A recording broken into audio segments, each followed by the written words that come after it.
السلام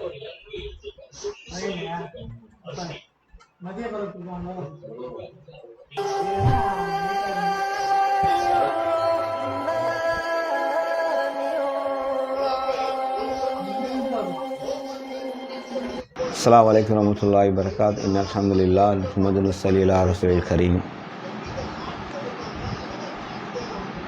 قال الله تعالى في القرآن العظيم والفرقان المجيد واتقوا فتنة لا نصيبن الذين ظلموا منكم خاصة واعلموا أن الله شديد العقاب. இன்னி மிகுந்த எல்லாம் அல்லாஹ்வின் நல்லடியார்களே, அல்லாஹ் ரப்பல் ஆலமீன் நான் ஓதிய வசனத்தின் பொருளாக சூரா அன்ஃபால் என்ற அத்தியாயத்தின் 25வது வசனத்தில் அல்லாஹ் இவ்வாறு கூறுகிறான்: நீங்கள் அல்லாஹுடைய வேதனைக்கு பயந்து கொள்ளுங்கள், அது உங்களில் அநியாயம் செய்தவர்களை மட்டும்தான் குறிப்பாக பிடிக்கும் என்பதில்லை. நிச்சயமாக அல்லாஹ் தண்டனை அளிப்பதில் நிறைத்தவன் என்பதையும் நீங்கள் நன்கு அறிந்து கொள்ளுங்கள் என்று அல்லாஹ் ரப்பல் ஆலமீன் சொல்கிறார். கண்ணியமிகுந்த அல்லாஹ்வின் அடியார்களே, நாம் இந்த உலக வாழ்க்கையில் நம்மை விட பலத்தால் மிகுதியானவர்கள், அதிகாரத்தில் நம்மை விட மிகைத்தவர்கள், சட்டப்படியான அதிகாரத்தை பெற்றவர்கள் ஏதோ ஒரு விஷயத்தில் நம்மை தண்டித்து விடுவார்கள் என்றால் நாம் அதற்காக பயந்தவர்களாக அவர்களுக்கு நாம் கட்டுப்பட்டு வாழ்வதை நாம் வளமையாக ஆக்கியிருக்கிறோம். எதற்கப்பா வம்பு, தேவையில்லாமல் நாம் அவர் கட்டுப்பட்டு போய்விட்டால் பிரச்சனை கிடையாது, நமக்கு அவர்கள் அதிகார வர்க்கத்தால் நம்மை விட பலசாலிகளை எந்த துன்பமும் வராது என்று நாம் எண்ணுகிறோம்.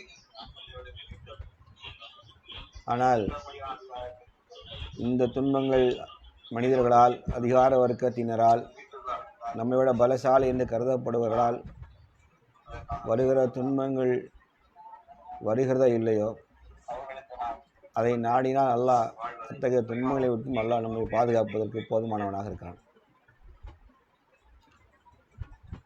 ஆனால் அல்லாஹுடைய வேதனை ஒன்று உண்டு என்று இறை மறுப்பாளர்கள் நம்பிக்கை கொள்வதில்லை. காஃபிர்கள் மறுக்கிறார்கள். அப்படி ஒரு வேதனை அவர்கள் நம்பவும் இல்லை.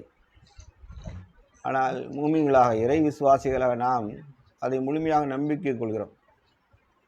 ஆகவே தான் அவர் காஃபிர்கள் என்றால் நிராகரிப்பவர்கள். அல்லாஹுடைய வல்லமையை, அல்லாஹுடைய அத்தாட்சிகளை, இவற்றையெல்லாம் மறுக்கக்கூடியவர்கள் தான் இறை மறுப்பாளர்கள், காஃபிர்கள். நாம மூமின்கள், இறை விசுவாசிகள், அது நம்பிக்கை கொண்ட நன்மக்கள். ஆனால் அல்லாஹ் ரப்பல் ஆலமீன் நாம் நினைக்கிறோம், நாமெல்லாம் முஸ்லீம் ஆகிவிட்டோம், நாம் லா இலாஹ இல்லல்லாஹ் முஹம்மது ரசூலுல்லாஹ் என்று திருக்கலிமாயை மொழிந்து விட்டோம், நமக்கு இனி எந்த தண்டனையும் கிடையாது, நாம் நீ சுகமாக வாழலாம், நாம் தொழுது கொண்டு நோன்பு வைத்து கொண்டு ஹஜ்ஜி, நமக்கு வாய்ப்பு வசதி இருந்தால் ஹஜ்ஜு உம்ரா செய்து கொண்டு நான் நிம்மதியாக வாழலாம், எந்த பிரச்சனையும் நமக்கு வராது, அல்லாஹ்வோட தண்டனை நமக்கெல்லாம் இம்மையிலும் கிடையாது, கபர் வாழ்க்கையிலும் கிடையாது, மறுமையிலும் கிடையாது என்று நாம் என்ன செய்கிறோம்? நம்மை நாமே ஏமாற்றி கொண்டு வாழ்கிறோம். திருக்குரான் அவ்வாறு சொல்லலை. திருக்குரான் நீங்களாம் முஸ்லீம் மூமின்கள் ஆகிட்டீங்க, அதனால் நீங்கள் என்ன வேணாலும் செய்துக்கலாம், உங்களுக்கு எந்த தண்டனையும் என்னிடத்தில் வராது என்று அல்லாஹ் ரப்பல் ஆலமீன் திருக்குரானில் சொல்லவில்லை. அல்லாஹுடைய தூதர் நபி ஸல்லல்லாஹு அலைஹி வஸல்லம் அவர்களும் அவ்வாறு நமக்கு என்ன செய்யலை, சொல்லலை. அல்லாஹ் சொல்கிறான், நீங்கள் உங்களுக்கு அல்லாஹ்வின் புறத்திலிருந்து கடுமையான வேதனை வருவதற்கு முன்பாகவே அல்லாஹ் ரப்பல் ஆலமீன் திருக்குரானில் உங்களுக்கு, இந்த குரான் என்ற வேதத்திலிருந்து உங்களுக்கு எதையெல்லாம் நன்மை என்று சொன்னானோ அதை நீங்கள் நிறைவேற்றிக் கொள்ளுங்கள். இப்படி அல்லாஹ் தெளிவாக சொல்கிறான். அல்லாஹ்வுடைய வேதனை வருவதற்கு முன்பாக இந்த குரானில் கூறப்பட்டவற்றை நல்லவற்றை என்ன செய்யுங்க, நீங்கள் செய்யுங்க, எதெல்லாம் நன்மைன்னு சொல்லுதோ அதை செய்யுங்க. அப்படின்னா என்ன அர்த்தம்? நீங்கள் அல்லாஹ்ட்ட வேதனை வராமல் இருக்கணும்னா திருக்குரான் சொல்லக்கூடிய நன்மைகளை நீங்கள் நானும் செய்து வர வேண்டும் என்பதுதான் அல்லாஹுடைய கட்டளையாக இருக்குது. நான் 8வது அத்தியாயம் 25வது வசனத்தை சொன்னேன். அதில் அல்லாஹ் சொல்கிறான், அல்லாஹ்வுடைய வேதனையை பயந்துக்கிடுங்கப்பா, எல்லாம் அல்லாஹ்வுடைய வேதனை ஆணும் பெண்ணும் பயந்துக்குங்க. அது குறிப்பாக இது அல்லாஹ்வுக்கு மாறு செஞ்ச தப்பு செஞ்சவன் தான் தண்டிக்கப்படுவான் நீ நினச்சிக்கிடாத. அல்லாஹ் நாடியவரை தண்டிச்சிருவான், அவன் நாடியவரை மன்னிப்பான். அவன் அல்லாஹ் சொல்கிறான், நீங்கள் மிக்க ஞானம் மிக்கவன், அவன் கடுமையானவன் என்பதை நீங்கள் அறிந்து கொள்ளுங்கள். தண்டிப்பதில் ரொம்ப கடுமையானவன் அல்லாஹ் அப்படின்னு நீங்கள் அறிந்து கொள்ளுங்கள். அல்லாஹ்வுடைய ரஹ்மத்தை நம்ம ஆதரவு வைக்கிறோம், அல்லாஹ்வுடைய அருளை, கருணையை, கிருபையை. அது ஒரு மூமினுடைய இறை நம்பிக்கையின் அடையாளம். ஆனால் அதே போல் அல்லாஹ்வுடைய தண்டனையும் பயந்து வாழ வேண்டும் என்பதும் அல்லாஹ்வுடைய எச்சரிக்கையாக இருக்குது. இன்றைக்கி மனித குலத்தில் தீமைகள்லாம் மிகச்சு போயிட்டு, மனித குலத்தின் தீமைகள் ஒரு பக்கம் சொன்னதை விட அல்லாஹ்வையும் மறுமை நாளை நம்பிக்கை கொண்ட மக்கள், எப்பா நமக்கு அல்லாஹ் தான் நமக்கு ரப்பு, நம்ம அந்த பூமியில் வாழணும், எப்படி வாழணும் தெரியுமா? அல்லாஹ்வுடைய தூதர் நபி ஸல்லல்லாஹு அலைஹி வஸல்லம் எவர்கள் எப்படி வாழ்ந்து காண்பித்தார்களோ அதுபோன்று வாழ வேண்டும். அவர்களோட தோழர்களும் தோழியர்களும் எவ்வாறு வாழ்ந்து மரணித்தார்களோ அதுபோன்று நாம் வாழ்ந்து மரணிக்க வேண்டும். நம்ம வாழ்க்கையை திருக்குரான் என்ற வேதத்தை நம்பிக்கை நம்ம கொள்ளணும்.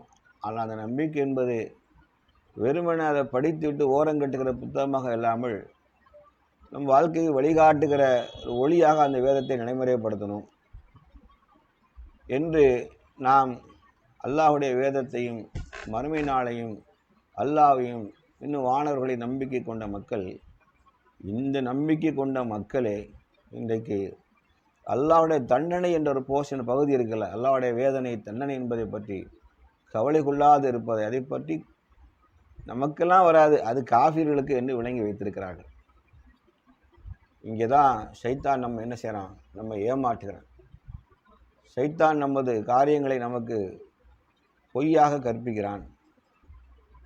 இறைநம்பிக்கை கொண்டதாலேயே நாம் சொர்க்கம் செல்வோமா என்று சொன்னால், அல்லாஹ் ரப்புல் ஆலமீன் திருக்குரானில் சொர்க்கத்தை பற்றி சொல்லும்போது, நீங்கள் என்ன சோதிக்கப்படாமலே சொர்க்கம் செல்லலாம்னு எண்ணிக்கொண்டீர்களா? ஈமான் கொண்டோம் என்பதற்காக நீங்கள் சோதிக்கப்படாமல் விட்டு விடுவீர்கள் என்று கருதுகிறீர்களா? அவ்வாறு அல்லாஹ் சோதிக்கும் போது நாம் இந்த சோதனையில் பாஸ் ஆகலின் நிலைமை என்ன ஆகும்? தண்டனைக்குரியதான் என்பதை உணர்ந்து கொள்ள வேண்டாமா? மனிதன்கிட்ட நிலவக்கூடிய, மனித குலத்தில் நிலவக்கூடிய பாவங்கள் எல்லாமே இந்த இறை நம்பிக்கையாளர்கிட்ட மிகுதியாக வந்துட்டு, எந்த சமூகம் எல்லா தீமைகளையும் காலுக்கு கீழே புதைச்சிட்டு உலகத்தில் மூளை முடுக்குகளில் உள்ள என்னென்ன நன்மை உண்டோ அத்தனை நன்மைகளையும் செய்வதற்கு தகுதியான ஒரு சமுதாயமாக இருந்த இறை நம்பிக்கையாளர் முஸ்லீம்கள் இன்றைக்கி உலகத்தில் எந்த பாவத்திலும் அவங்க இல்லாத, முஸ்லீம் இல்லாத இடமே இல்லை என்ற நிலைமைக்கு மாறி இருக்கிறது. மோசமான பாவங்களை இறை நம்பிக்கை முஸ்லீம்களை செய்கிறார்கள். அல்லாஹ்விடத்திலும் தூதரிடத்திலும் போர் புரிகிற வட்டியிலே சமாதானமாக இருக்கிறார்கள். நீங்கள் மணி பேக் பாலிசி, இன்சூரன்ஸ் எல்லாம் முஸ்லீம்களில் சர்வசாதாரணமாக நீங்கள் பார்க்க முடியும். இன்னும் சொல்லப்போனால் அந்த மாதிரி இன்சூரன்ஸ் ஏஜெண்டுகளே முஸ்லீமாக இருக்காங்க. அல்லாஹ்வுடைய தூதர் சொன்னாங்க, நீங்கள் அல்லாஹ் குரானில் சொல்கிறாங்க, அல்லாஹ்விடத்திலும் தூதரிடத்திலும் போர் பிரகடனம் செய்து விட்டார்கள். யுத்த பிரகடனம் அல்லாஹ் சொல்கிறான். அது என்ன சாதாரண வார்த்தையா? யுத்த பிரகடனம் என்பது. இன்னும் சொல்லப்போனால் யார் வட்டியை உண்கிறானோ அவன் தாயோடு விபச்சாரம் செய்வதற்கு சமம் பண்ணி கடுமையான வாசகத்தை பயன்படுத்துகிறாங்க. அது மாதிரி வட்டியில் காம்ப்ரமைஸ் ஆகிட்டான் முஸ்லீம்கள். அதே போல் மோசடிகளில் பொருளாதார மோசடி, கடன் வாங்கினா திருப்பி செலுத்துவது கிடையாது, பொய்யான காரணங்களை சொல்லி மக்கள்கிட்ட ஏமாற்றி வசூல் செய்வது. பள்ளிவாசல் கட்டுறேன் அப்படின்னு சொல்லி நோட்டை தூக்கிட்டு ஒரு கூட்டம் சிங்கப்பூர் மலேசியாவுக்கு போகிறான். போய் அங்கே போய் பள்ளிவாசல் கட்டுறேன்னு வசூல் பண்ணி என்ன செய்ய வேண்டியது, அதை வயிறு விளக்க வேண்டியது. கொஞ்சம் கூட பாவம் புண்ணியம் பார்ப்பதில்லை. சில பேர் பள்ளிவாசலுக்கு வசூல் பண்ணி அதில் 30% அப்படின்னு கூலியாக எடுக்கிறாங்க. 30% கூலி என்பது எந்த அளவுகோலில் எடுக்கிறாங்கன்னு நமக்கு தெரியல. ஆனால் அவையெல்லாம் பாவமாக ஒரு உள்ளத்தில் படலை. அல்லாஹ் சொல்ல அவங்களுடைய இதயங்கள் கல்லாய் சமைந்து விட்டன. பொருளாதார பேராசையின் காரணமாக, தேவையின் காரணமாக அவங்க இதயங்கள்லாம் கல்லாக சமைஞ்சிட்டு அது பாவம் என்று கருதக்கூடிய மனநிலையில் கூட முஸ்லீம்கள் இல்லை. அதே போன்று வாலிப சமுதாயம் பார்த்தீங்கன்னா, எந்த வாலிப சமுதாயத்தை கொண்டு அல்லாஹ் ரப்பல் ஆலமீன் இறை தூதரை பலப்படுத்தினானோ, முஹம்மது ரசூலுல்லாஹி ஸல்லல்லாஹு அலைஹி வஸல்லம் அவர்களுக்கோடு இந்த தோழர்கள் யாவருமே இளைஞர்கள் தான். அந்த பெரிய இளைஞர் பட்டாளம் தான் சமூக புரட்சி செய்தது. அந்த இளமை காலத்தில் இருந்த எல்லா தீய பழக்கங்களையும் விட்டுட்டு, மறுமை நாளில் இதெல்லாம் கணக்கிலே இல்லாத ஒரு மகத்தான கூலி உண்டு என்ற நம்பிக்கையோடு அவர்கள் என்ன செஞ்சாங்க, எல்லா தீமையிலும் கலைந்து தூர எறிந்தார்கள். அல்லாஹ்வுக்காக தன்னிடம் உள்ள உயிரையும் பொருளையும் ஏன் தன் சந்ததிகளையும் அர்ப்பணிப்பதற்கு தயாராக இருந்தார்கள். தயாராக இருந்ததில்லை, தயார் செஞ்சு காமிச்சாங்க. ஆனால் இந்த இளைஞர் சமுதாயம் ஒட்டுமொத்தமாக சீரழிந்து செயல்பாடு இல்லாத நிலைக்கு தள்ளப்பட்டிருக்கிறது. காரணம் என்று கேட்டால் அவர்களுக்கு அல்லாஹை பற்றிய பயம் இல்லை, அல்லாஹுடைய தண்டனையும் வேதனையை பற்றியும் கொஞ்சம் கூட அவர்கள் அக்கறை கொண்டவராக இல்லை. அவர்களுக்கு அப்படி ஒரு வேதனை வரும் என்பதே அவர்களுக்கு தெரியாத அளவுக்கு சைத்தான்களை மறக்கடித்திருக்கிறான். அதே போன்று வியாபாரத்தில் முஸ்லீம் பெருமக்கள் நம்பர் 2 பிஸ்னஸ், அது பேரே நம்பர் 2 சரக்குன்னு வச்சுருக்கான். அதாவது தரம் குறைந்த பொருள் என்பது வேறு, இன்னொரு பொருளை டூப்ளிகேட்டாக பயன்படுத்தி அதே பேரில் ஒரிஜினல் பேர்லேயே டூப்ளிகேட் நேம் வச்சு பொருள் விற்கிறான். சந்தையில் வியாபார பொருட்களில் கலப்பட பொருட்களையும் இரண்டாம் தர பொருட்களையும் முதல் தர பொருளாகவே சொல்லி, அதாவது இந்த பொருள் இப்படி தான், இது செகண்ட் குவாலிட்டி தான், இவ்வளோ தான் ரேட்டு, இதுக்கு வேறு பிராண்ட் நேமில் தர முடியாது, இந்த நேம்லாம் தரணும்னு சொல்கிறதுக்கு பதிலாக ஒரிஜினல் பிராண்டோட நேமை பயன்படுத்தி டூப்ளிகேட் சீல் அடித்து அது லேபிள்லாம் தயார் பண்ணி தைரியமாக செய்கிறார்கள். இது முஸ்லீம்களையும் செய்கிறார்கள். நிறையா பெர்ஃப்யூம் கம்பெனிலாம் வருது பாருங்கள். அந்த பெர்ஃப்யூம் கம்பெனியில் நிறைய ஃப்ராடு தனத்தை செய்கிறதுல முஸ்லீம்களும் பங்கு உண்டு. இவங்க ப்ரொடக்ஷன் பண்ணாட்டாலும் அதை சேல்ஸ் பண்ணுறதுல இவங்களும் அதில் பங்கெடுக்கிறாங்க. இரண்டாம் தர டூப்ளிகேட் சரக்கை ஒரிஜினலாக பேரை வச்சு பயன்படுத்தி வியாபாரம் செய்வது. அடுத்தால பெண் வீட்டில் பிடுங்கி தின்கிற மோசமான சமுதாயமாக அல்லாஹ்வும் தூதரும் எவ்வளோ அழகான முன்மாதிரியான திருமணத்தை உலகிற்கே நாகரிகமாக காண்பித்தார்களோ, ஆணும் பெண்ணும் சம்மதித்து திருமணம் செய்ய வேண்டும், கணவன் மனைவி அதை மணப்பெண்ணும் மணமகளும் திருமணத்துக்கு நேரில் சந்தித்து பேச வேண்டும், மகர் தொகையை பெண் தான் நிர்ணயம் செய்ய வேண்டும், ஆண்மகன் தான் வலிமா வந்து கொடுக்க வேண்டும், பெண்ணின் பெற்றோரின் சம்மதம் வேண்டும் என்றெல்லாம் அந்த திருமண நீதியை வைத்திருக்க, அதற்கு மாற்றமாக ஆண்மகன் பெண் வீட்டில் போய் லட்சக்கணக்கில் பணத்தையும் நகைகளையும் விருந்துக்கான எல்லா செலவு தொகையும் மண்டப செலவு தொகையும் ஏன் அவன் உடுத்துகிற திருமண ஆடை வரைக்கும் எல்லாவற்றையும் பெண் தலையிலே சாத்தி மிகப்பெரிய பொருளாதார சுரண்டலை செய்வதோடு ஏழை எளிய பிள்ளைகளுடைய திருமணத்தை நடக்க முடியாத அளவுக்கு ஒரு திருமணத்தை போலியான திருமண முன்மாதிரியை சமூகம் காமித்து வைத்திருக்கிறது. காரணம் அல்லாஹ்வை பயப்படாத சமுதாயமாக ஆனது. காரணம் அல்லாஹ்வுடைய தண்டனையை பற்றி இவர்களுக்கு எந்த கவலையும் கிடையாது. அல்லாஹ்வுடைய தண்டனை சொல்லிட்டு வர்றதில்லை. அல்லாஹ்வே சொல்லலாம், திடுகூறாக, நிச்சயம் திடுகூறாக வரும், திடீரென பிடிக்க வேண்டும் என்று அந்த வரும் வேதனை நீங்கள் பயந்து கொள்ளுங்கள். அதற்கு முன்பாக அல்லாஹ் அருளியவற்றிலிருந்து நன்மையானதையே நீங்கள் செய்து வாருங்கள். நல்லதை செய்யுங்கப்பா, நிறைய நல்லதை செய்யுங்க, வேதனை வர்றதுக்கு முன்னாடி பண்ணிக்கிடுங்க. அப்படின்னா வேதனை நம்மகிட்ட சொல்லிட்டு ஃபோன் பண்ணி சொல்லிட்டு வரப்போதா? அதற்கான சில நேரங்களில் வேதனை நம்மளை எப்படி பிடிக்குன்னே தெரியாதுன்னு நல்லா சொல்லலாம். அதாவது 6வது அத்தியாயத்தில் 40லேருந்து 44 வசனம் நினைக்கிறேன், அதுக்குள்ளே அந்த பொருள் வருது. அல்லாஹ் ஒரு சமூகத்தை அழிக்க ஆரம்பித்து நினச்சிட்டானுங்களேன், நாம் நினைப்போம் வறுமையின் பிடியில் வாழ வைப்பது, நோய் நொடியில் வைப்பது மட்டும்தான் துன்பம் நினச்சிருக்கோம், அல்லது அல்லாஹ்வுடைய இயற்கை சீற்றங்கள் ஏற்பட்டு அழிப்பது மட்டும் நினச்சிருக்கோம். அப்படி இன்னொரு டெக்னிக் இருக்குது. அல்லாஹ் என்ன செய்வான்னா, அவர் சமூகத்தை அல்லாஹ் ரப்பல் ஆலமீன் அழிக்க நாடினால் அவன் செய்கிறான், அவனுக்கு செல்வத்தின் எல்லா வாசல்களையும் நாம் திறந்து விட்டுருவோம், எல்லா வாசலையும் நம்ம திறந்து விட்டுருவோம். அவன் ஆனந்த களைப்பில் வாழ்ந்துட்டு இருக்கும்போது திடீரென ஒரு நாள் ஒரே பிடியாக நாம் பிடித்து விடுவோம் என்று அல்லாஹ் சொல்லி காமிக்கும். ஒரே பிடிதான், அவன் தப்ப முடியாது. ஏன்னா அவன் நினைக்கிறான் செல்வம் வந்துட்டால் நமக்கு எல்லா அருட்கொடையும் கிடைச்சிட்டு நினைக்கிறான். ஆனால் அந்த செல்வம் சோதனையானது என்றும் அந்த செல்வத்தை சரிவர அல்லாஹ்வின் பாதையிலே செயல்படுத்த தவறி அல்லாஹ்வை நன்றி மறந்து வாழ்வர்களுக்கு அது வேதனையாகவும் தண்டனையாக மாறிவிடும் என்பதை அவர்கள் உணர்ந்து கொள்ளவில்லை. ஆகவே பெரும் செல்வம் வந்துனாலும் நினச்சிக்கிடாதீங்க நமக்கு அல்லாஹ்வின் அருள் பொங்கி வந்துட்டு நம்ம இனி லக்கி ஃபெல்லோ தான் என்று யாரும் என்ன செய்ய வேண்டாம், எந்த சூழலையும் கருதி ஏமாந்து கொள்ள வேண்டாம். அப்போ தண்டனை என்பது எப்படி வரும்? செல்வத்தின் மூலமாக வரும், கடுமையான வறுமையின் மூலமாக வரும், கடுமையான நோய் நொடியின் மூலமாக வரும். அல்லாஹுடைய படைப்புகள் இருக்கிற இயற்கைகளின் மூலமாக அல்லாஹ் என்ன செய்வான், சீற்றங்கள் மூலமாக கொண்டு வருவான். ஒரு விபத்தில் என்ன செஞ்சிருவான், அல்லாஹ் ரப்பல் ஆலமீன் நம்மளை கையை அடித்து உடச்சி போட்டுருவான். அதன் மூலமாக துர்மரணத்தை தந்துடுவான், கெட்ட மரணம் கிடைச்சிரும். ஆகவே அல்லாஹ்வுடைய வேதனை வருவதற்கு முன்பாக நாம் நம்மை சீர் செய்து கொள்ள வேண்டும். ஒரு சமுதாயம் எப்படி வெற்றி அடைந்தது? அந்த சமுதாயம் இறை நம்பிக்கை கொண்டதன் காரணமாக அல்லாஹ்வை என்ன செய்ய இரவு பகலாய் வணங்கினார்கள். தொழுகை அவர்களிடத்தில் மிக மேன்மையான ஆயுதமாக இருந்தது. தொழுகை மேன்மையான ஆயுதமாக இருந்தது. ஆனால் இன்றைக்கு பள்ளிவாசல்கள் பெருகிவிட்டன. அது இந்த ஏகத்துவ கொள்கை வந்த பிறகு வீடு முடுக்கு சந்து முந்தெல்லாம் மர்க்கஸ், சந்து பொந்து எல்லாம் மர்க்கஸ். அல்லாஹ் அக்பர். ஆனால் என்ன ஆச்சு கடைசியில்? தொழுகைக்கான மக்களை காணவில்லை. அதாவது துருக்கி நாட்டு பள்ளிவாசலில் ஒரு வாசகம், எந்த பள்ளிவாசலில் குழந்தைகள் தொழுகைக்கு இல்லையோ அந்த சமுதாயத்தில் எதிர்கால இளைஞர்கள் தொழுகையாளிகளாக இருக்க மாட்டார்கள்.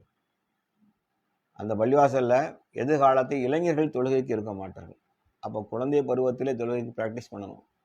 ஆனால் இன்றைக்கி அந்த சமூகம் அல்லாஹ்வுடைய தண்டனை நோக்கி போது கிடையாது. என்ன தெரியுமா? இங்கெல்லாம் காலையில் ஃபஜ்ர் தொழுட்டு பிள்ளைகள் எல்லாமே மக்தபில் போய் நாம் திருக்குரானை எழுத்தில் துவங்கி திருக்குரானை ஓதுகிற பாடங்களை கற்று வந்தோம். இன்றைக்கி எங்கேயுமே காலையில் கிடையாது. ஏன்னா 7 மணிக்கு ஸ்கூலுக்கு போகணும்.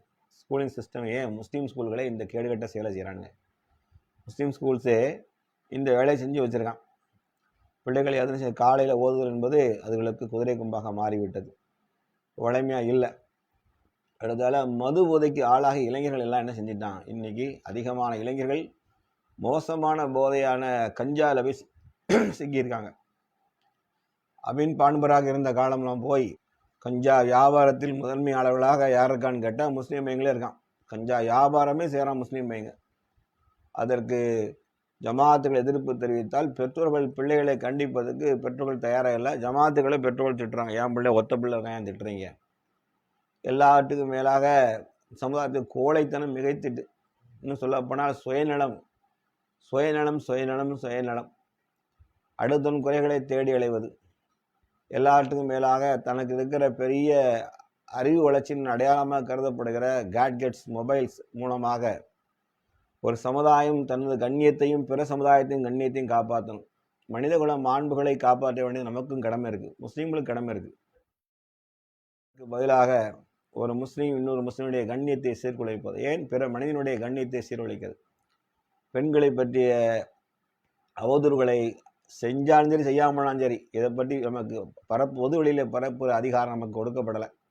அது இஸ்லாம் கடுமையாக வேறு எடுத்துட்டு ஒருவனை பற்றி அவனுடைய குற்றத்தை பற்றி அவன் இல்லாத நேரத்தில் பேசினால் அது புறம். அவன் செஞ்ச தப்பவே அவன் இல்லாத நேரத்தில் பேசினா புறம். ஆனால் அவன் செய்யாத ஒன்றை சொன்னால் அவதூறுன்னு மார்க்கம் சொல்லுது.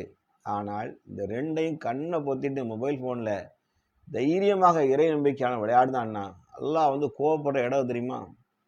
அல்லாஹ் மனிதனுடைய சுயமரியாதையில் நீங்கள் கை வச்சுட்டீங்கன்னா அல்லாஹ் ரொம்ப கோவப்படுவான். ஏன்னா அல்லாஹ் ஆதமை தனது சாயலாலையை படைத்தான்.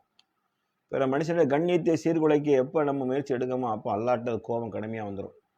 அல்லாஹ்வுடைய தண்டனையை இந்த சமுதாயம் பயப்படட்டும், அல்லாஹ்வுடைய தண்டனையை பயப்படட்டும். நீ சுகமாக வாழ்வதாக கருதுகிறோம். அல்லாஹ்வுடையார்களே, அல்லாஹ் குர்ஆன்ல ஒரு இடத்துல சொல்லுவான், உங்களை சிலரை மீது சிலரை கொண்டு நம்ம ஏவி விட்டுருவோம். மனிதர்களில் ஒரு சாரார் மீது இன்னொரு சாராரை நம்ம ஏவி விட்டுருவோம். அல்லாஹ் அப்புறம் ஏறி அடிப்பான், அடக்குமுறை நம்ம மேலே வரும். நானுமா நினைப்போம் ஆட்சி சரியில்லை, அவெல்லாம் பாசிச ஆட்சி, இந்துத்துவ ஆட்சி நம்மளை சாத்துறான். நீங்கள் அப்படி நினச்சிடாதீங்க. இந்துத்துவ ஆட்சி அவன் அதெல்லாம் கிடையாது. இது அல்லாஹ்வுடைய விதியில் உள்ளதாக தான் ஆயிரும். ஏன்னா நம்ம நன்றி மறந்தவர்களாக பெரும்பாவம் செய்யக்கூடிய மக்களாக நாம் என்னைக்கு மாறிட்டோமோ இந்த வேதனை இடிகளும் அல்லாஹ்ட்ட வந்து எந்த ரூட்டில் வரும்னு கண்டுபிடிக்க முடியாது. அல்லாஹ் சொல்றான், நீங்கள் இரவில் உறங்கி கொண்டிருக்கும் போதோ அல்லது பகலில் விளையாடி கொண்டிருக்கும் போதோ அல்லாஹ்வுடைய வேதனை உங்களை சம்பவிக்காதுன்னு நினைச்சிட்டு இருக்கீங்களா? நினைச்சுக்கிட்டீங்களா நீங்களாம்? அல்லாஹ் சொல்றான், என்ன முஸ்லீம்கள் அல்லாஹ்வை ஒரு ஓரத்தில் நின்று வணங்குவோன்னு உண்டு. நல்லா சொல்லும். அல்லாஹ்வை போகிற போக்கில் ஓரத்தில் வெள்ளிக்கிழமை மட்டும் வணங்குறான் ஒரு கூட்டம். போகிற போக்கில் ஓரத்தில் நின்று வணங்குறவங்களும் உண்டு, உங்களில் தான் இருக்குன்னு நல்லா சொல்கிறான். யாரே நம்மளை தான் சொல்லுதான். முஸ்லீம்கள் பேரில் வெள்ளிக்கிழமை சொல்கிற கூட்டம் இருக்கான். அன்றைக்கி நல்லா சேவிங்லாம் அடித்து ஜம்ம வீட்டில் போய் அதில் ஒரு 1/2 மணி நேரம் பள்ளிவாசல் ஹாயாக உட்காந்து ஃபேன் காற்றுல தூங்கிட்டு அல்லாஹ் மாதிரி மினன்னாலும் தடான்னு எந்திரிச்சு ஆமீன் ஆமீன் கத்தி கூப்பாடு போட்டு நேராக வீட்டில் வந்து நல்லா கறிலாம் வச்சு ஜம்முன்னு சாப்பிட்டோன்னு தம்முன்னு கையில் ஒரு சிகரெட் அடி தெம்ப ஒரு இழுப்பு புஷ்ஷுன்னு இழுத்து விட்டுட்டு அப்படி ஹாயாக மல்லாக்கப்படுத்து அசர் வரைக்கும் தூங்கிட்டு அப்புறம் அசர் கிடையாது, மறைவு கிடையாது, ஒன்றும் கிடையாது, அடுத்த ஜும்மாவுக்கு தான் அவள் தயாராவா. இப்படிப்பட்ட கொடுமையான முஸ்லீம்கள் உருவாயிட்டான். அவனுக்கு தான் ஏன் படைக்கப்பட்டவன்னு நோக்கமே அவனுக்கு தெரியாது. ஏன்னா குரானை படித்தா தானே அது தெரியும். குரானில் தான் அல்லாஹ் சொன்னான், நீங்கள் வீணுக்காக படைக்கப்பட்டோம் என்று எண்ணுகிறீர்களா, என்னிடம் திரும்பி வரவே மாட்டோம் எண்ணிக்கிட்டு இருக்கீங்க அப்படிங்க. அல்லாஹ் கடுமையான வாசம் அது. அது மறுமையில வேதனை எல்லாமே கடுமையாக இருக்கும். அது என்ன லெவல் நமக்கு சொல்லவே தெரியாது. அது வார்த்தையில் வர்ணிக்க முடியாது. அது அல்லாஹ் மட்டும்தான் வர்ணிக்க முடியும். ஆனால் இந்த உலகில் கடுமையான தண்டனை இருக்குது. ஏன்னா யார் அல்லாஹ்வுடைய தூர் சொன்னாங்க, யார் ஒழுங்குகளை மீறுபவர், உறவுகளை துண்டித்து வாழ்பவர், பெற்றோரை நோவினை செய்பவர்களுக்கு, இந்த மூவருக்கு இந்த உலகத்திலும் சரி மறுமையிலும் தண்டனை இல்லாத அவங்க விடவே மாட்டாங்கிறான். கலகம் புரிவர், அதாவது ஒரு ஆட்சி இஸ்லாமிய ஆட்சி நடக்கிற இடத்துல, ஒரு நேர்மையான ஆட்சி நடக்கிற இடத்துல வந்து தேவையெல்லாம் என்ன செய்யக்கூடாது, கலகம் இருக்கக்கூடாது. அதேபோல் ஒழுங்கு மீறி நடப்பவர், ஒரு ரெகுலேஷன் இருக்கும் மனித குலம் வாழ்கிற இடத்துல, அந்த ரெகுலேஷனை மீறிட்டு நாம் அதற்கு மாற்றமாக நடந்தால் அவனும் அப்படித்தான். உறவுகளை எவன் துண்டித்து வாழ்கிறானோ, மூன்றாவதாக. 2வது, பெற்றோர்களை எவன் நோவினை செய்கிறான் அவனும். 3வதாக, யார் உறவுகளை துண்டித்து வாழ்கிறாரோ இவர்களுக்கு இந்த உலகிலும் தண்டனை உண்டு, மறுமை வாழும் தண்டனை உண்டு. அப்போ இஸ்லாம் தடுத்து எல்லா பாவங்களையும் ஒட்டுமொத்தமாக செய்யக்கூடிய சமுதாயமாக முஸ்லீம் சமுதாயம் மாறிட்டு, அல்லாஹ் பயப்பட வேண்டாமா? அல்லாஹுடைய தூதர் எப்படி பயப்படுறாங்க பாருங்க. மேகம் இருண்டால், இருள் சூழ்ந்த மேகங்கள் வந்துட்டா நபி ஸல்லல்லாஹு அலைஹி வஸல்லம் வீட்டில் பின்னங்கையை கைகள் 2ஐயும் பின்பக்கமாக கட்டிட்டு இங்கும் அங்கும் நடப்பார்கள். நேராக பள்ளிக்கு செல்வார்கள், உழு செய்வார்கள், பள்ளிக்கு செல்வார்கள், அங்கே போய் சுஜூதிலே வீழ்வார்கள். மழை கார்மேகம் அந்த மழையை பொழிகிற வரைக்கும் அல்லாஹ்வுடைய நிம்மதி அடைய மாட்டார். அல்லாஹ்வுடைய ஒரு மேகம் போதுங்க, ஒரு மேகம் போதும். மேகத்தை நம்ம நினச்சிக்க மழை தருன்னு நினச்சிக்கிட்டு திருக்குறானை படித்து பாருங்க. அல்லாஹ் சொல்லலாம், இந்த வானம் வந்து பலமிக்க அரணால் ஆனது. வானம் பலமிக்க அரணால் படைக்கப்பட்டிருக்குது. அல்லாஹ் மறுமை நாளில் இந்த வானத்தை எப்படி பிளப்போம் சொன்னா தெரியுமா? மேகங்களை கொண்டு இந்த வானத்தை நாம் பிளந்து எடுப்போம் அப்படிங்க. மேகம் அவ்வளோ பவரான ஸ்ட்ராங்கானது, அடிச்சுன்னா வானத்தையே பிளக்கும் அது. அப்படிப்பட்ட மேகம் சூழ்ந்து வருது. நம்ம மழைக்கு நினைச்சிட்டு இருக்கோமா? மழை கண்டு கருகிறோமா? அல்லாஹ் நாடினால் செய்ங்க, எங்கே என்ன செய்யணும்னு தெரியாது. இந்த பூமி அவனுடைய கட்டுப்பாட்டில் இருக்கு. ஆகட்டும் ஒரு வார்த்தை சொன்னாப்போ அவன் நாடிய தூரம் பூமிகள் பிளந்துடும். பூமியை குழுங்குன்னு அல்லாஹ் ஒரு உத்தரவு போட்டால் போதும், நாம் ஆசையாக ஓடி உழைத்து கட்டிய பள்ளிவாசல்களும் வீடுகளும் சிதறி சின்ன பண்ணாமல் மண்ணோடு மண்ணாக மக்கி போயிடும். இவைகளெல்லாம் ஒன்றுமே கிடையாது. இவைகளுக்கெல்லாம் நீண்ட நேரம் ஆகாது. ஆகவே அல்லாஹ் நல்லே, காற்று பலமான காற்று வீசுகிறதுன்னு நினச்சிடண்டா, ஒரு சூறை காற்று போதுமானது. பல மணி கிலோமீட்டர் வேகத்தில் செய்யும். அது தூக்கி வீசிடும். பெரிய பெரிய பில்டிங்குகளை சாய்ச்சிடும். வாகனங்களை கொண்டு ஒன்னொன்று மோதிச்சு அடித்து சிதறடிச்சிடும். சுனாமி மாதிரி பேரலைகளை வந்து பேர் ஆபத்துகளை பார்த்த மனித குலம் அவன் திருந்தானே இல்லையோ, அல்லாஹ்வுடைய வேதம் சாட்சி சொல்லுது. இதெல்லாம் அல்லாஹ்வுடைய வேதம் சாட்சி சொல்லுது. அல்லாஹ்வுடைய தண்டனை வந்துடும், பயந்துக்கிடுங்க, அல்லாஹ்வை பயந்துக்கிடுங்க. அது திடுகுறாக தான் வரும். ஆகவே திருக்குரான் சொல்லுகிற நன்மையானவற்றை எல்லாம் நீங்கள் செய்யுங்கள், விரைந்து செய்யுங்கள். அல்லாஹ் ஃபஸ்தபில் ஹைராத், நன்மையாண்டு விரைந்து செய்யுங்கிறான். அப்போ நாம் இந்த தண்டனையை விட்டு பயந்தவர்களாக குறிப்பாக நல்லா தேடிடுங்க. ஒரு மனிதன் சக மனிதனை என்ன செய்யக்கூடாது, எந்த சூழ்நிலையும் ஏமாற்றக்கூடாது, அவனுக்கு எந்த நோவினையும் தரக்கூடாது. இதெல்லாம் வந்து சிறந்த பண்புகள். ஆனால் இன்னைக்கு மனிதன் எப்படி வாழ ஆரம்பிச்சிட்டான்னா, யாரை ஏமாத்துறது, யாரை ஏமாத்தினா எவ்வளோ முன்னுக்கு வரலாம் என்பதை போன்று. அடுத்தவங்க நிலங்களை அபகரிக்க ரியல் எஸ்டேட் தொழிலுங்க பேரில் முஸ்லீம்கள் போலியான டாக்குமெண்ட்ஸ் தயார் பண்ணி எத்தனையோ இடங்களை வந்து அப்பாவிகள் இடத்தை விற்று திங்கிறான். கொஞ்சம் கூட அவனுக்கு பயம் இல்லை, பயமே கிடையாது. அதே போல வக்பு சொத்துக்கள் இருந்து காலங்காலமாக அது சந்ததி சந்தைகளாக கியாமத் வரைக்கும் தனது நன்மைக்காக அந்த ஆத்மா விட்டு சென்ற சொத்து. முன்னோர் முஸ்லீம் ஒருவர், ஆனால் சந்ததிகள் அதை வித்து வித்து தின்னு காலி பண்றான். எல்லாம் மொத்தமாக இறைபாதையில் செலவு செய்ய வேண்டிய பொருட்கள் யாவும் சொந்த உபயோகங்களுக்காக சுகபோகங்களுக்காக செல்லப்படுகிறது. மனிதன் மொத்தத்தில் நன்றி மறந்தவனாக மாறினான். நன்றி மறந்தன் மட்டுமல்லாது அல்லாஹ்வுக்கு மாறு செய்யக்கூடியவனும் ஆயிட்டான். அல்லாஹ்வுக்கு மாறு செய்வதில் முதன்மையானவர்கள் முஸ்லீம்களும் மாறுகிறாங்க. தொலைக்காட்சியில் பார்த்தா கஞ்சா கடத்தல முஸ்லீம் இருக்கான், கொலையில் முஸ்லீம் இருக்கான், கள்ளக்காதலில் முஸ்லீம் இருக்கான், ஏமாற்றத்தில் முஸ்லீம் இருக்கான், மது போதையில் முஸ்லீம் இருக்கான், கஞ்சா வியாபாரத்தில் முஸ்லீம் இருக்கான். பேர் ஃபுல்லாக பார்த்தீங்கன்னா முஸ்லீம் பேர்களாக வருது. இவர்கள் முஸ்லீமாக வாழ்ந்தார்கள் இல்லையா நமக்கு தெரியாது, ஆனால் பெயரை வைத்து நான் சொல்லுகிறேன். அப்படி என்றால் தீமை மிகைத்து போயிருப்பது மனித குலத்தில் மட்டுமல்ல, அல்லாஹையும் தூதரையும் மறுமை நாளையும் வேதத்தின் நம்பிக்கை கொண்ட மக்களிடத்திலே தீமை மிகச்சிட்டு. சரிப்பா, ஒரு கூட்டம் இருக்கான், இது ஒரு பக்கம், இதெல்லாம் தப்பு செய்கிற ஆட்கள். இன்னொரு கூட்டம் ரொம்ப பெர்ஃபெக்ட். அவங்களாச்சு அவங்க தொழுகை என்ன, அவங்க நோன்பு என்ன, அவங்க ஹஜ்ஜு என்ன, வருஷத்துக்கு 2 உம்ரா 3 உம்ரா போகிறது, தர்மங்கள் என்ன, இதெல்லாம் அப்படிலாம் இருக்குது. தர்மம்லாம் செய்கிறாரு இவர் அப்படின்னா அப்போ இவருக்கு ஒன்றும் ஆகாதா? இவருக்கு அல்லாவுடைய தண்டனை இல்லையான்னு வச்சுக்கிட்டீங்களா? நான் வாசி காமிக்க உங்களுடைய தலை சுத்தும். அல்லாஹ்வுடையார்களே, அல்லாஹ் குன்தும் ஹைர உம்மத் உஹ்ரஜத் லின்னாஸி தஅமுருன பில் மஅரூஃப் வல் தன்ஹவுன அனில் முன்கர் துமினு பில்லாஹ் சொன்னான். அல்லாஹ்வால் படைக்கப்பட்ட சமுதாயத்தில் மேன்மையான சமுதாயம் நீங்கள் தான் காரணம். நீங்கள் நன்மையை ஏவுகின்றீர்கள், தீமையை தடுக்கிறேன்னு சொன்னான். வல்தகுன் உம்மத்தின் எதுவும் இல்லை ஹைர் ஏமருன பில் மஅரூஃப் யன்ஹவுன அனில் முன்கர் உலாயிகல் முஃப்லிஹூன். உங்களுக்கு ஒரு சாரா இருக்கட்டும், நன்மை ஏவட்டும், தீமையை தடுக்கட்டும், இவங்களாம் வெற்றி அடைகள். திருக்குறான் சொல்லுது. அப்படி ஒரு வசனம் இருக்குது. ஆனால் அல்லாஹ் நீங்கள் குரானை ஓதுங்க, நீங்கள் தொழுகை நிலைநாட்டுங்க, நீங்கள் ஹஜ்ஜி செய்யுங்க, நோன்பு வைங்க, அதனால் நீங்கள் மேன்மையான சமுதாயம் அல்லாஹ் குரானில் சொல்லவே இல்லை. ஆனால் நீங்கள் நன்மை ஏவி தீமையை தடுக்கணும். இப்போ நமக்கு ஒரு அதிர்ச்சியான செய்தி சொல்லிட்டு நான் என்ன செய்கிறேன், உரையை நிறைவு செய்கிறேன். அல்லாஹ்வுடையார்களே, ஹுதைபா ரலியல்லாஹு அன்ஹு அறிவித்ததாக அல்லாஹ்வுடைய தூதர் சொன்னதாக ஹுதைபா ரலியல்லாஹு அறிவிக்கிறார்கள். நீங்கள் கண்டிப்பாக நன்மையை உபதேசம் செய்பவராகவும் தீமையை விட்டு தடுப்பவர்களாகவும் இருக்க வேண்டும். எப்படி இருக்கணும்னா கண்டிப்பாக இருக்க வேண்டும். நல்லா அண்டர்லைன் பண்ணிடுங்க, கண்டிப்பாக இருக்க வேண்டும். இல்லை என்றால் என் உயிரை தன் வசம் கொண்டவன் மீது சத்தியமாக, யார் சொல்ல? ரசூல் ஸல்லல்லாஹு அலைஹி சொன்னாங்க, என் உயிரை தன் வசம் கொண்டவன் மீது சத்தியமாக வெகு விரைவில் உங்கள் மீது தன்னுடைய வேதனையை அல்லாஹ் இறக்கிவிடக்கூடும். அல்லாஹ் தன்னுடைய தண்டனையை வெகு விரைவில், ஞாபகத்தில் வச்சுக்கிடுங்க, வெரி சூன், வெகு விரைவில் இறக்கிவிடக்கூடும். பிறகு நீங்கள் கையேந்தி பிரார்த்தனை செய்தாலும் உங்களுடைய பிரார்த்தனைகள் ஏற்றுக்கொள்ளப்படவே மாட்டார். அல்லாஹ் நம்மளை பாதுகாக்கும். நம்ம என்ன நன்மையை ஏற்கும், இந்த தீமையை தடுத்து நமக்கு தெரியல. முஸ்லீம்களுக்கு பெரிய ரோல் இருக்கு. ஒரு முஸ்லீம் தனி மனிதனாக சமுதாயமாக நமக்கு நிறைய ரோல் இருக்கு, இந்த சொசைட்டியில் இருக்கு. விட்டுட்டோம்னா நம்ம தண்டனையை நம்மளே வாங்கிக்கிட்ட மாதிரி தான். அல்லாஹ்வுடைய நிச்சயமாக சொன்னாங்க, செய்யல நிச்சயமாக, வார்த்தையை கவனிச்சு பாருங்க. இல்லை என்றால் என் உயிரை தன் வசம் கொண்டு வந்து சத்தியமாக அல்லாஹ்வுடைய வேதனை விரைவில் உங்கள் மீது வந்துடும். நான் இன்னொன்று சொன்னேன்னா, இன்னொன்று தொழுகிறாரு, அவர் நோன்பு வைக்கிறாரு, அவர் நல்லவர், அவர் ஹஜ்ஜி செய்கிறார், சுப்ஹானல்லாஹ், தர்மம்லாம் செய்கிறார், அல்லாஹ் அக்பர், அவர் ஒரே பயான் பண்ணுறார், பயானா கேட்பாரு.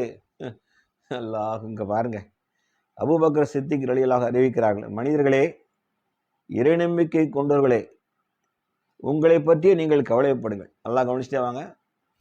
மனிதர்களே, இறைநம்பிக்கை கொண்டவர்களே, உங்களை பற்றியே நீங்கள் கவலைப்படுங்கள்.